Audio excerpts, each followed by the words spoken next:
చుటికందుగా నువ్వు పుట్టిన దగ్గర నుంచి నిన్ను నువ్వు మళ్ళా శుభ్రం చేసుకునే తెలివి నీకు వచ్చిన దాకా A to Z మొత్తం అమ్మే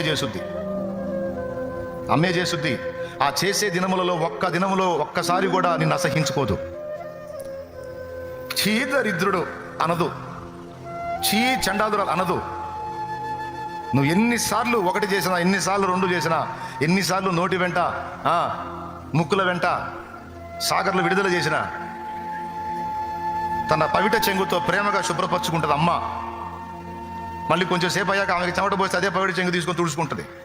ఇంత ఫీలింగ్ ఉండదు అమ్మకి. అది అమ్మంటే అది. కనీసం నిన్ను నువ్వు శుభ్రం చేసుకునే జ్ఞానం నీకు వచ్చిందాకా, నిన్ను నువ్వు శుద్ధి చేసుకునే జ్ఞానం నీకు వచ్చిందాకా అమ్మ నిన్ను గుండెల మీద మోసిద్ది, నీకు మొత్తం శుభ్రం చేసి.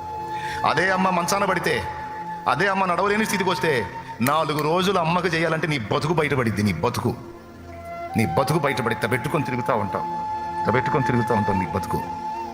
24 సణుగుతావు. ఏమా కాళ్ళు పనిచేయాల, మైండ్ పని చేయట్లేదా? కొంచెం చెప్పొచ్చుగా, బయటికి వెళ్ళాలని చెప్పి చావచ్చుగా. పనికి మాలిందన్న, సచ్చిందాన్ని కాదు బతికిందన్న, కర్మకు దాపురించావు. పెద్ద గుంపున కన్నావుగా, ఆస్తులు మంచి ఇచ్చావుగా, నా మీద పడి చచ్చావు. ఆ 2వ దాని దగ్గర చావచ్చుగా, 3వ దాని దగ్గర చావచ్చుగా, నీ కొడుకు ఉన్నారుగా వాళ్ళ దగ్గర చావచ్చుగా. నా కర్మ కొద్ది దరిద్రపదాన అన్న కూతుళ్ళు కొడుకులు ఇంతమంది. అబద్ధాలు ఆడుకొని చెప్పండి, ఎంతమంది ఒప్పుకుంటారు? ఒప్పుకోండి, మర్యాదకు చేతులెత్తి. షో చేయవాకండి. దేవునికి స్తోత్రం కలుగును గాక.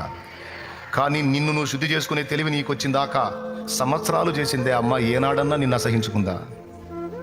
ఒక్కసారన్నా అసహించుకుందా? ఇంకా చెప్పాలంటే నీకు మోషన్ కాకపోతే బాధపడింది. నా బిడ్డకి ఎంతో మోషన్ కావట్లేదు, కడుపులో ఏదో తేడా వచ్చింది, వాడి ప్రాణానికి ఏమన్నా ప్రమాదం, ఆమె ప్రాణానికి ఏమన్నా ప్రమాదం. అమ్మ మోషన్కి వెళ్తే తిడతావు దరిద్రపుదానా నువ్వు. అమ్మ మోషన్కి వెళ్తే తిడతావు దరిద్రపోడా నువ్వు. మిమ్మల్ని కాదులే, తిట్టే దరిద్రులు అంటున్నాను నేను. దేవునికి స్తోత్రం. కానీ నువ్వు మోషన్కి వెళ్ళకపోతే అమ్మ ఏడ్చింది, వైద్యుడి దగ్గరికి పరిగెత్తింది. ఎంత తేడా ఉంది అమ్మ ప్రేమకి బిడ్డ ప్రేమకి. వాస్తవా కాదా?